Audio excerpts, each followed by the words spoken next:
हम डिस्कस कर लेते हैं डिस्पेंसिंग एरर्स। अब देखिए डिस्पेंसिंग एरर्स हमारी क्या होती है, इनको अगर आप और भी अच्छी तरीके से समझना चाहते हैं तो इससे पहले जो हमने यहाँ पे लेक्चर डिस्कस किया है पहले आप उसको देख लीजिए। यानी हमने देखा था वहाँ पे डिस्पेंसिंग प्रोसेस। अब देखिए हमारी जो डिस्पेंसिंग प्रोसेस थी वो थी हमारी ये। अब ये जो हमारे यहाँ पे 6 स्टेप हमने देखे थे, इसी के थ्रू एक तरह से क्या हो रहा था, हमारी गुड डिस्पेंसिंग प्रैक्टिस यहाँ पे हम देख रहे थे।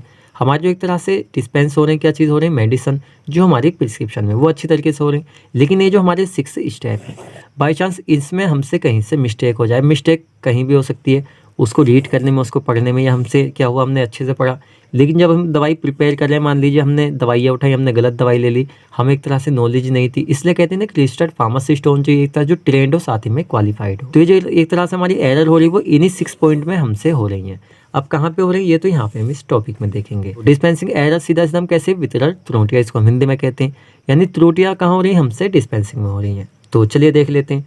डिस्पेंसिंग एरर्स इज ए, यहाँ पे सीधा सीधा हम कह सकते हैं डिस्क्रिपेंसी या कहीं mismatching between a prescription and the medicine that a pharmacy deliver to the patient. देखिए सीधा सीधा हम कह सकते हैं जो हमारे पास प्रिस्क्रिप्शन आया, आप क्या है एक फार्मासिस्ट है, आपके पास पेशेंट के पास से क्या है कि आपने मतलब प्राप्त किया है, आपने रिसीव किया है एक प्रिस्क्रिप्शन, तो उसमें दवाइयाँ तो कुछ और लिखी हुई थी जो आपने एक तरह से डिस्पेंस करके फाइनल एक तरह से डिलीवर की है किसको, एक पेशेंट को, वो कुछ और थी। यहाँ पे यानी यहाँ पे क्या हो रहा है, मिस मैचिंग हो रही है। मिस मैचिंग आपसे कहाँ पे हुई, या तो आपने उसको गलत पढ़ लिया या एक तरह से आपने क्या करते वहाँ पे दवाइयाँ प्रिपेयर गलत कर दी, डिस्पेंस गलत कर दी, तो इस बीच हमारी एरर्स आती हैं। यहाँ पे हम देख लेते हैं कॉजेस ऑफ डिस्पेंसिंग एरर्स। अब देखिए दवाइयाँ जब हम डिस्पेंस कर रहे हैं तो एक तरह से कौन कौन से कुछ हम पॉइंट यहाँ पे देखेंगे जो एक तरह से कोज करते हैं एरर्स को, यानी वितरण त्रुटियों के कारण। जैसे कि wrong understanding of the prescription, मान लीजिए जो प्रिस्क्रिप्शन था उस पर दवाइयाँ कुछ और थी और हमने कुछ और समझ ली, उस तरह से हमने क्या गलत दवाइयाँ वहाँ पे डिस्पेंस कर दी, प्रिपेयर कर दी, तो वहाँ पे एरर हो गई। साथ में poor hand writing of the prescriber, जो डॉक्टर वगैरह एक तरह जो प्रिस्क्रिप्शन बना रहा है उसकी हैंड राइटिंग पुअर यानी अच्छी नहीं है, जिस वजह से हमें वो अच्छी समझ में नहीं आ रही है। दवाई कुछ और लिखी थी, हमने कुछ और डिस्पेंस कर दी, तो यहाँ पे रीज़न क्या रहा इस एक तरह से एरर का, जो हैंड राइटिंग है यहाँ पे प्रिस्क्राइबर की। साथ में incorrect labelling of drug, drug जो है उसकी इनकरेक्ट लेबलिंग भी एक तरह से एरर वो हो सकती है। Poor knowledge regarding the drug use, drug के यूज से रिलेटेड पुअर नॉलेज, अच्छी तरीके से नॉलेज ना होना, ये भी एक तरह से एरर का रीज़न हो सकता है। साथ में insufficient knowledge about the adverse drug effect, मान लीजिए हमारी ड्रग है उसके जो एडवर्स इफेक्ट है यानी इनसफिशिएंट नॉलेज, पूरी हमें नॉलेज नहीं है, तो वहाँ पे भी एरर कोज हो सकती है। साथ में similar packaging and labelling of the different drug, कुछ हमारी डिफरेंट ड्रग होती है जिनकी पैकेजिंग वगैरह सिमिलर होती है, तो वहाँ पे भी ये एरर कोज हो सकती है। यानी हमने क्या सिमिलर पैकेजिंग और लेबलिंग की वजह से कुछ और ही ड्रग वहाँ पे डिस्पेंस करती है। साथ में इनप्रोप्रिएट यूज़ ऑफ मेडिसिन, यानी एक तरह से इम्प्रॉपर यूज़ ऑफ मेडिसिन, तो यहाँ पे देखिए कुछ हमारे ऐसे पॉइंट है जो यहाँ पे कोज कर सकते हैं एरर्स को, और भी बहुत टाइप से यहाँ पे एरर कोज हो सकती है। आप चाहें तो अपने पास से भी यहाँ पे बना के पॉइंट लिख सकते हैं। नेक्स्ट हम देख लेते हैं सम कॉमन यूज्ड एब्रीविएशन। अब देखिए एब्रीविएशन हमने पीछे आपको बताया था, यहाँ पे आपको क्लियर हो जाएगा। कुछ हमारे एब्रीविएशन होते हैं जो प्रिस्क्रिप्शन पे दिए हुए होते हैं।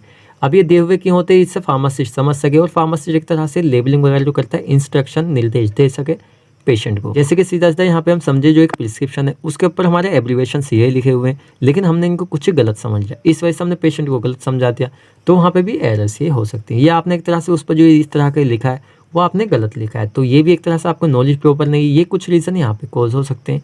इस तरह देखिए काफ़ी सारे रीज़न यहाँ पे इसके हो सकते हैं। जैसे ओडी का नॉर्मल यहाँ मीन्स होता है once time in a day, यानी दिन में एक बार लेना। BD 2 times in a day, यानी दवाई दिन में आपको एक बार खानी है, ओडी 2 टाइम खानी है BD. TDS 3 times in a day. QDS 4 time in a day. साथ ही में पीसी का मीन्स होता है आफ्टर फूड, यानी खाना खाने के बाद आपको दवाई खानी है। साथ ही में ओन का यहाँ पे सीधा मीन्स होता है एवरी नाइट, सोने से पहले आपको ओडी यहाँ पे टेबलेट खानी है। साथ में स्टेट का मीन्स होता है इमीडिएटली, यानी इमरजेंसी कंडीशन वाली होती है तो इमीडिएटली वहाँ पे यूज किया जाता है। एसी का मीन्स होता है बिफोर फूड, खाना खाने से पहले आपको दवाई लेनी है। एम का सीधा मीन्स होता है एवरी मॉर्निंग, कुछ हमारे कैप्सूल होते हैं लाइक जैसे एंटासिड टाइप में कुछ होते हैं, मतलब गैस वाले होते हैं हमारे, तो उनको क्या होता है एवरी मॉर्निंग भी वहाँ पे वो लिए जाते हैं। तो इस तरह की हमारे कुछ यहाँ पे एब्रीविएशंस दी होती हैं, तो ये भी एक तरह से कोज कर सकते हैं किस चीज़ को, एरर्स को। अब चलिए नेक्स्ट यहाँ पे हम देख लेते हैं स्ट्रेट मिनिमाइज डिस्पेंसिंग एरर्स। अब देखिए यहाँ पे हमने देखा क्या हमारे रीज़न थे जिसकी वजह से एरर ये कोज हो रही है। यहाँ पे हम देखेंगे कुछ स्ट्रेटजीज। अब स्ट्रेटजीज से कौन सी रहेंगी इन एरर को यहाँ पे कम करने की। अब देखिए यहाँ पे भी हमारा यही वाला एक तरह। अब हम यहाँ पे क्या करेंगे, इनमें हमने कुछ मिसअंडरस्टैंडिंग की, या वाले हमारे पॉइंट है 6 स्टेप हैं जिसकी वजह से हमारी एक तरह से ये हुई एरर हुई, तो इनको यहाँ पे हम अच्छे से फोकस के साथ सारा वर्क करेंगे। हमारे 6 स्टेप हैं, कम या ज़्यादा यहाँ पे हो सकते हैं, इन सभी को अच्छे से हम करेंगे जिससे एरर जो है हमारी ये ख़त्म हो जाएंगी। यानी हमारी कुछ इस तरह की यहाँ पे ये स्ट्रेटजीज रहने वाली हैं। जैसे कि यहाँ पे हम देख लेते हैं, given below are the strategies used for minimising dispensing errors. तो ये क्या हमारी कुछ यहाँ पे गिवन दी हुई स्ट्रेटजीज है जिनका यूज करके हम एक तरह से मिनिमाइज कर सकते हैं डिस्पेंसिंग एरर्स को। अब देखिए पहले तो आपको इनको इस तरह से लिखना है। अब यहाँ पे हमने इस तरह से क्यों लिखा हुआ है, मान लीजिए एक तरह से आपको कंबाइन करके पूछ रहा है पूरा ही क्वेश्चन में स्ट्रेटजीज वगैरह, और आपसे लोगों में पूछा काफी सारा आप लिख चुके, तो आप इन हेडिंग को वहाँ पे उतार दें, सारे के पॉइंट जो हैं आपको पूरे मार्क्स वहाँ पे मिल जाएंगे। आपसे डायरेक्टली यहाँ पूछ रहा है strategies to minimise dispensing errors, तो इनमें आपको थोड़ा सा एक्सप्लेन करना पड़ेगा। जैसे कि थोड़ा सा हमने आगे लिखा भी हुआ है कि इस तरह के क्वेश्चंस काफ़ी ज़्यादा एग्जाम में बनने के चांसेस रहते हैं, क्योंकि एग्जामिनर भी पता लगाना चाहता है बच्चे ने स्टडी अच्छे से की है या नहीं, क्योंकि पीछे वाली हमारी जो सारी स्टडी है वो आपने अच्छे से की है, उसके बाद आप पता लगा पाएंगे किस तरह से हम इनको मिनिमाइज कर सकते हैं। तो देखिए हमारे कुछ पॉइंट रहेंगे, इन्हीं पॉइंट को हम आगे देखेंगे, लेकिन ये आपको सारे लिखने, जिससे कि अब यहाँ पर आपके लिए एक तरह से बेनिफिट ये रहेगा, आपने अगर कितने हमारे 11 पॉइंट है, ये 11 पॉइंट आप कंप्लीट लिख देते हैं, उसके बाद आप इसमें से 3 से 4 भी एक्सप्लेन कर देते हैं, 5, 6 अकॉर्डिंग टू मार्क्स, तो आपको पूरे मार्क्स यहाँ पे मिल जाएंगे। यानी इंप्रेशन जो आपका एग्जामिनर के ऊपर पड़ेगा वो आपके पॉइंट ही डाल देंगे। तो आपको चलिए इसमें समझा भी देते हैं। जो इंश्योर करना कि correct entry of the prescription में एंट्री वगैरह है वो एक तरह से सही है या नहीं है। केयरफुली चेकिंग करना ऑल प्रिस्क्रिप्शन, पूरे प्रिस्क्रिप्शन को केयरफुली यानी सीधा सीधा कहे सावधानी पूर्वक चेक करना। बीइंग केयरफुली अबाउट लागे हम आगे देखेंगे। Confirm that the prescription is correct and complete, confirm करना जो प्रिस्क्रिप्शन हमारे पास है वो करेक्ट है और एक तरह से पूरा कंप्लीट है, कुछ इनकम्प्लीट तो उसके अंदर नहीं है। साथ में being carefully with zeros abbreviation, देखिए एक तो होते हैं हमारे जीरोस, क्या होता है जीरो आगे पीछे पॉइंट वगैरह हो जाते हैं, हम डेसिमल पॉइंट हम आगे देखेंगे तो उससे भी यहाँ पे मिस्टेक हो सकती है। साथ में एब्रीवेशन जैसे हमने पीछे देखी, इनमें भी कुछ मिस्टेक हमसे हो सकती है। ऑर्गेनाइजिंग द वर्क प्लेस, जो हमारा वर्क प्लेस है जहाँ पे हम डिस्पेंसिंग वगैरह कर रहे हैं उसको वहाँ पे प्रॉपर होना चाहिए। रिड्यूसिंग डिस्ट्रैक्शन, और साथ ही में यहाँ पे reducing stress and balancing heavy workload, एक तरह से स्ट्रेस वगैरह होता है वो आपको नहीं लेना है, सीधा सीधा आपको बैलेंस करके रखना है अपने पूरे ही काम को।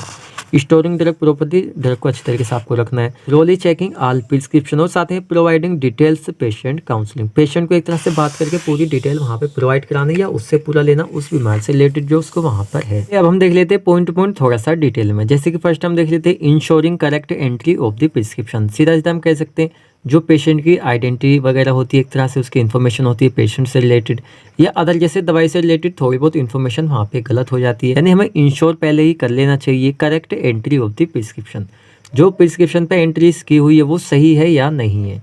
क्योंकि अगर यहाँ पे हम देखें तो हमारी जो अराउंड 15% जो एक तरह से यहाँ पे एरर्स पाई जाती हैं वो यहाँ पे इसी के थ्रू यहाँ पे पाई जाती हैं, यानी या तो उसमें कुछ चूक हो जाए या कुछ अशुद्धियाँ उसके अंदर पहले से प्रेजेंट हो जिस वजह से ये एरर्स हमारी हो। अब इसको मिनिमाइज हम कैसे करेंगे, जैसे कि which can be minimised by verifying, इसको हम यहाँ पे वेरीफाई कर सकते हैं इसको, यानी एक तरह से मिनिमाइज करने के लिए। जैसे कि यहाँ पर हम स्टडी कर रहे हैं स्ट्रेटजीज, तो यहाँ पे हमारी एक स्ट्रेटजीज रहेगी यहाँ पे मिनिमाइज करने की एरर्स को, यानी पेशेंट की जो आइडेंटिटी है एक तरह से आइडेंटिफाई कर लें, एक तरह से पेशेंट की जो आइडेंटिटी है विद रिलायबल मेथड, एक रिलायबल मेथड के थ्रू।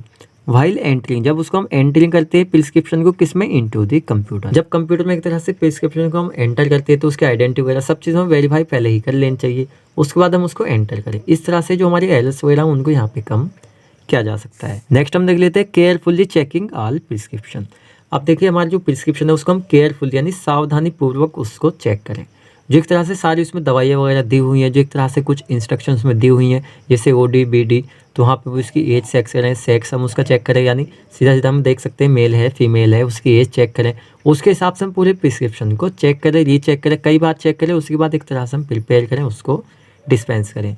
तो dispensing errors can be reduce, एक तरह से रिड्यूस की जा सकती है बाई रिपीटेड चेकिंग, बार बार उसको रिपीट करके। And counter checking of prescription, एक तरह से काउंटर पे भी उसको चेक करके, तो सब चीज़ एक तरह से हम यहाँ पे चेक कर सकते हैं। थर्ड यहाँ पे हम देख लेते हैं being careful with zeros and abbreviation, यानी जो देखिए जीरोस होते हैं। अब यहाँ पे क्या एक तरह से दिक्कत आती है, मान लीजिए हमारा ये जीरो है तो हमारे क्या एक तरह से 1.0 एक तरह से चलिए इस तरह से, इसको छोड़िए इस तरह से नहीं दिया जाता है, जैसे 2.0, तो कुछ डॉक्टर इस तरह से भी लिख देते हैं फिजिशियन, लेकिन क्या होता है ये 2 पॉइंट एक तरह से हमारा दशमलव यहाँ पे लगा हुआ है, आपको इसने एक तरह से आपने इसको समझे नहीं, आपने कितना कर दिया, आपने यहाँ पे 20 कर दिया, तो आपने क्या आप इसको 20 समझ लिया, आपने दशमलव यहाँ पे समझे नहीं जो हमारा डेसिमल पॉइंट है, तो यहाँ पे आपसे मिस्टेक होगी। तो जीरोज वगैरह अच्छे से यहाँ पे काउंट कर लेनी चाहिए, साथ में डेसिमल हमारे जो पॉइंट वगैरह होते हैं वो भी हमें यहाँ पे देख लेनी चाहिए जो हमारे ये वाले होते हैं। तो reduce these errors, in errors को रिड्यूस करने के लिए रीड प्रिस्क्रिप्शन केयरफुली, अच्छी तरीके से हमें उसको वहाँ पे रीड करना चाहिए। नेक्स्ट यहाँ पे हम देख लेते हैं ऑर्गेनाइजिंग दी वर्क प्लेस। अब देखिए जो हमारा वर्क प्लेस है जहाँ पे हम क्या कर रहे हैं, सारी ही प्रोसेस कर रहे हैं। हमने प्रिस्क्रिप्शन ले लिया, उसको अच्छे से पढ़ लिया, सारे काम कर लिए, लेकिन जहाँ पे मेन उसकी डिस्पेंसिंग वाली प्रोसेस हो रही है, जहाँ उसकी लेबलिंग हो रही है, वो एक तरह से वर्क प्लेस बहुत ही अच्छा हमारा होना चाहिए। सीधा सीधा हम कह सकते हैं माइक्रो ऑर्गेनिज्म से फिल होनी चाहिए, प्रॉपर सरफेस होनी चाहिए, सारी फैसिलिटीज वहाँ पे होनी चाहिए। जैसे यहाँ पे proper organisation of workplace, पूरी एक तरह से ऑर्गेनाइजेशन होनी चाहिए प्रॉपर। साथ में वर्क इन्वायरमेंट, वहाँ का इन्वायरमेंट बिल्कुल क्लीन होना चाहिए। साथ में वर्क का फ्लो अच्छा होना चाहिए। साथ में एडुकेट लाइटिंग वहाँ पे पूरी होनी चाहिए, अंधेरा वगैरह नहीं होना चाहिए। कोई सी दवाई कहीं पे रखी है, कोई सी हमने यहाँ पे डिस्पेंस करके, ऐसा नहीं होना चाहिए। साथ में यहाँ पे क्या होना चाहिए, काउंटर प्लेस पूरा होना चाहिए। साथ में सीधा कंफर्टेबल टेम्परेचर मेंटेन होना चाहिए, जिससे दवाई हम डिस्पेंस कर रहे हैं जिस तरह की, जिस नेचर की, वो भी वहाँ पे ख़राब ना हो। ह्यूमिडिटी सिग्निफिकेंटली रिड्यूस कर सकती है द डिस्पेंसिंग एरर्स। ये सारी चीज़ें जो है ना हमारी एक तरह से रिड्यूस कर सकती हैं डिस्पेंसिंग एरर्स को।